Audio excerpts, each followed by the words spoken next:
Thank you so much for joining me here on LinkedIn Live. My name is Makita Waterman. Today we're going to be talking about Leadership 101, how to become a leader online, offline, in your community, at work, or in business.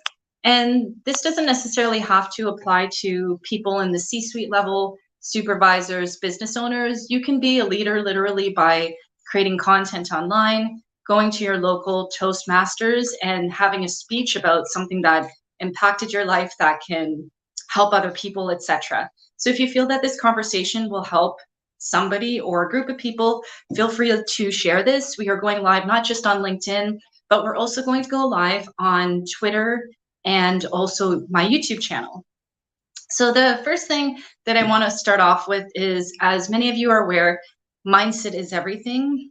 In order to lead, you don't have to believe that you're a leader, but you have to have the fundamental mindset, unlimited thought processes and beliefs, and also surround yourself with people who are currently leading and are in the position of leading that you would like to be in.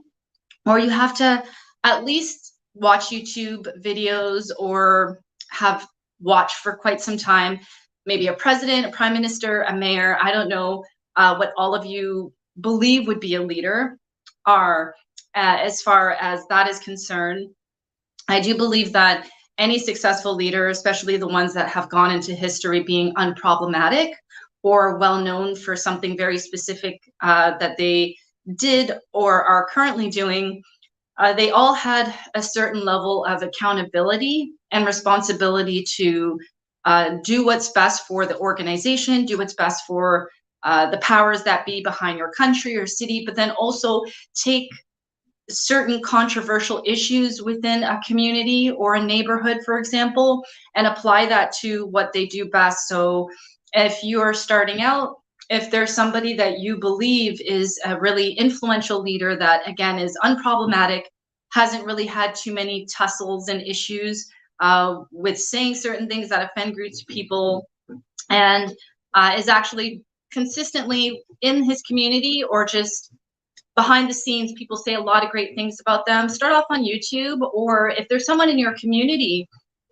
follow them on LinkedIn, follow them on TikTok, wherever the case may be, and kind of get an understanding of what their mindset is, what they believe in, and what they stand for, and how they approach also embarrassing moments, scandalous moments, or how they talk about controversial topics. Because a leader that's, I would say, politically correct or very neutral is the one that often that people like the most.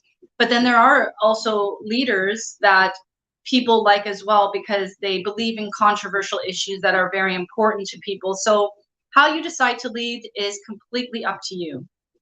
I also believe that leading has to also involve a level of understanding that you might lead one group of people and your mind is set on marketing yourself and catering to one group of people, but you can eventually start leading a subgroup of people that you might not necessarily be ready for or had in your mind. And also being open to understanding people's opinions, their differences, their issues, going out there in the community, whether it's online or offline, and having real conversations with the janitor, with the homeless person, with a person in a disadvantaged situation. Yes, there are leaders who focus primarily on people that make a certain amount of money or they have a certain amount of power in their life, but those kind of leaders might also have to, at some point in their career, branch off to other areas of different subgroups of people, or maybe the person that doesn't make that much of a net worth. So being able to understand people's issues, understand people's thought processes and their opinions, their ideas for improvement and coming with a place of compassion, understanding, mindfulness, and sometimes even listening more than talking. Because I don't know if you've ever been to a town hall meeting, not necessarily at work, but municipal in your city. And if you ever experience seeing an up and coming politician or a mayor in your city, and at first maybe they're either a no name or they have a bit of a following, And they actually do those grassroots kind of things where they either online, they go on an influencer. It could be any kind of an influencer. It could be a music influencer. It could be a podcaster who's in sports, and they're trying to target a certain demographic, and being able to have these conversations with people that you might not necessarily have as friends, or you might not necessarily spend more than a couple of minutes or a couple of hours with. I think is a fundamental, I guess you can say, a talent or a skill that successful leaders have. The other thing too about leading that we need to keep into consideration is, just because you're a leader, not everybody's going to agree with you, and how you approach your competitors, issues with you, or how you approach. We'll go back to the town hall meeting, people talking to you in a certain way, questioning you, challenging you, being able to respond versus react is a very important thing to do. I don't necessarily follow too much of Canadian and American politics, let alone international, but it's always those soundbite moments on social media where a politician in the kind of campaign period before he or she wins or not, these are the moments where we really get to see what these leaders are all about, how they deal with challenges with their competitor, potential president or mayor. And this is an opportunity before you get to that stage to just put yourself in situations. I mentioned earlier Toastmasters, being able to possibly go to Toastmasters, or getting into debate kind of competitions, or paying to actually learn how to be the best debater and have a rebuttal for anything and everything that comes your way. And yes, there are leaders who are on the presidential kind of status, and they have these ear microphones, not microphones, but they have these headsets, and they have people in the background. But until you get to that place, it's really good to be able to know how to debate, handle objections, and handle often disrespect. I mean, we've seen politicians such as Barack Obama, among others, who were newly elected, and they would be doing a speech, and there would be hecklers or people in the background saying really disrespectful things. And in that scenario, it was a bit controlled. If the person got out of hand, you know, his representatives or his employees would carry that person out. But if you're a leader, even at work, and you're at a town hall meeting, and you're not necessarily prepared for what the customer facing people in your company are going to say, you might not have the luxury or the opportunity to have a headset while someone's in another room kind of giving you your speaking points. So being able to be ready for those fire questions from media, from colleagues, from even people, if you're a C-suite person, someone on the C-suite might challenge you at the right day and the right time. That's also another thing to be prepared for. I also believe that, you know, we're seeing a lot of instances where people will lead publicly, but behind the scenes, they're not necessarily leading in their homes, or they're not necessarily doing things behind closed doors that are really the best interest for the environment, or the economy, or their family, or their neighbors. So other than being a leader, I truly believe it's a lifestyle, whether you're being filmed or not, whether you're in front of a journalist or not, whether the doors are closed or not. I truly believe that leadership is all about what you're doing behind the scenes when nobody's watching, nobody's listening, nobody's recording, nobody is paying attention. And one great way to kind of get started is just to lead by example. And quite often, I myself, before I started becoming a content creator and things of that nature, or really putting my face out there in my community and online before I became an entrepreneur, I quite often would get into giving people advice mode. And I thought that that was a really good way of starting off as being a leader. But I think quite often that can be a little problematic depending on who you're talking to. But being that person who is open to giving advice, or if you're not, leading them in the direction to an organization or mentor, some kind of an agency that can actually support people in being able to get the support that they need. And whether you're in the grocery store or not, if you're not ready to talk to somebody that notices you on social media, It's just about having compassion and kindness that, hey, I'm here at the grocery store with my family, or I'm here at a restaurant. I can do a signature, but I'm not sure if I'd like to have pictures of my family, and having that communication skill to be able to speak to people when your suit isn't on or when your political hat isn't on, etc. I also believe that leading is really, it's not just a mindset and a way of life. It's something that we should be accountable, and we should also know that leaders make mistakes, and understanding that a public mistake or a behind the scenes mistake that comes out could potentially be a part of your journey. And I have seen in some instances where some leaders, they kind of resign, or they disappear, or they decide to get out of leading and they live a very quiet lifestyle, or they go back from more of a public figure experience to just a really small community experience.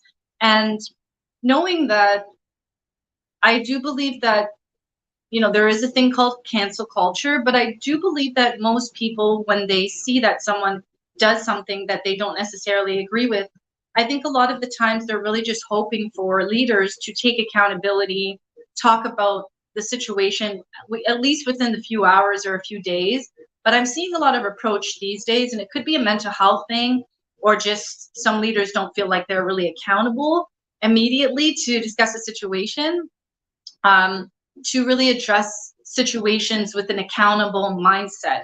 Um, Taking accountability for where you went wrong, taking accountability for what you contributed to the situation, versus blaming your competitor or blaming your employees or blaming the economy, and really having that mindset every single time, unless otherwise, right? And I do believe that there would be no cancel culture in some, if not all cases, if a lot of people would just be honest with where they went wrong and then what they're going to do to fix it.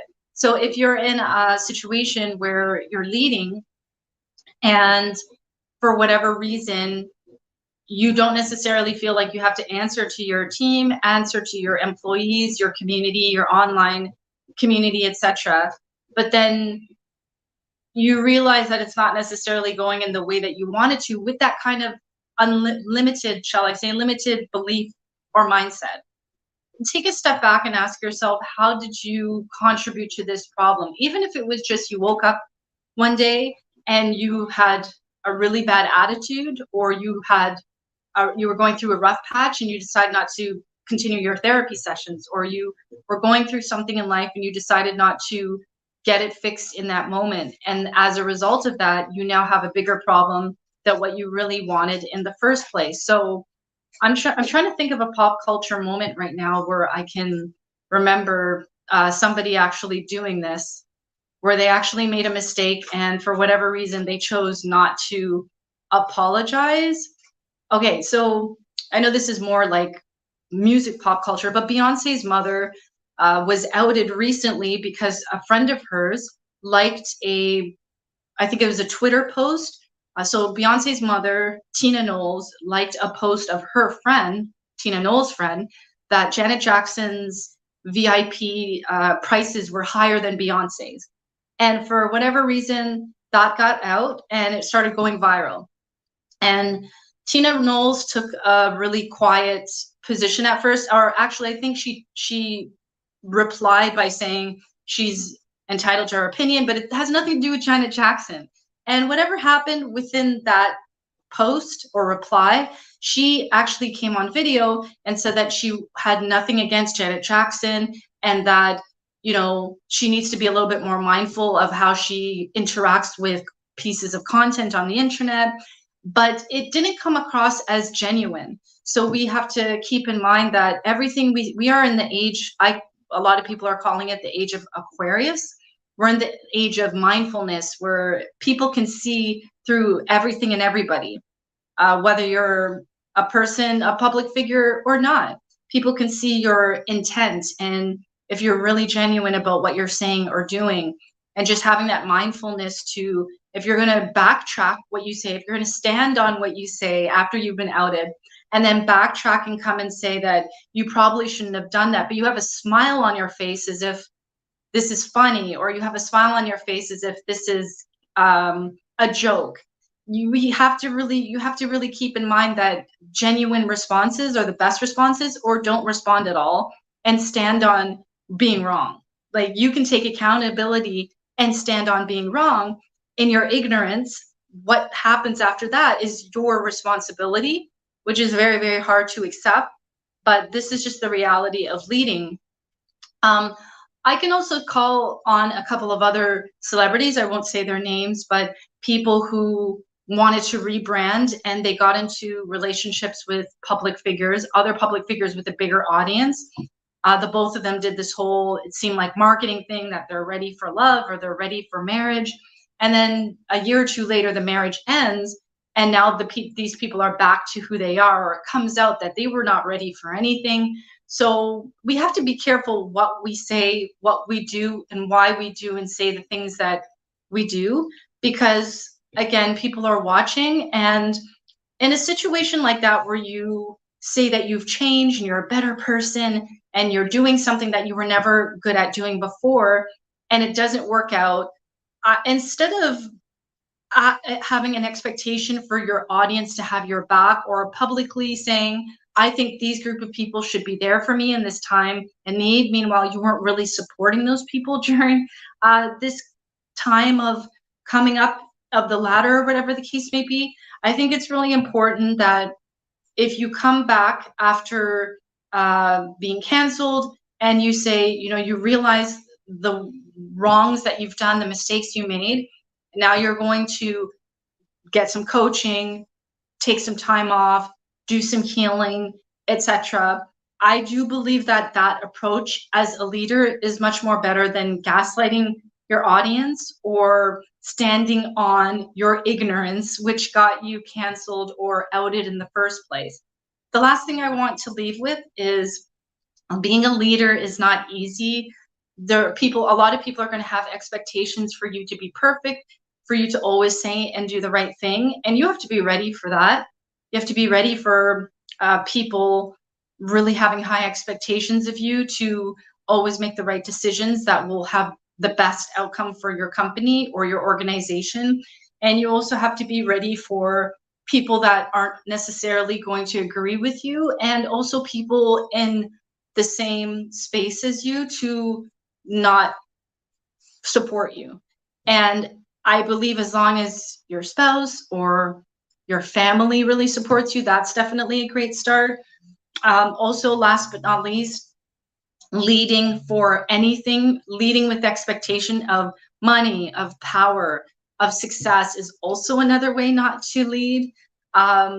Because again, we are in the age of Aquarius. People pick up on things very quickly. So if you're leading because you learned some wisdom in life, or you're very, very good at doing something, and you can change a company around, a city around, a country around, and you're ready to lead, I think that's a great place and space, because you're coming from passion, you're coming from wanting to do good at the end of the day. But any kind of leader that comes around with a I'm going to become a millionaire mindset, or I'm going to become a leader and I'm going to own the free world, I'm going to be the most powerful person on the planet. We've seen those kind of people currently. I'm not going to say any names, but we've seen those people end up leading for a good amount of time, and now they're paying for it publicly.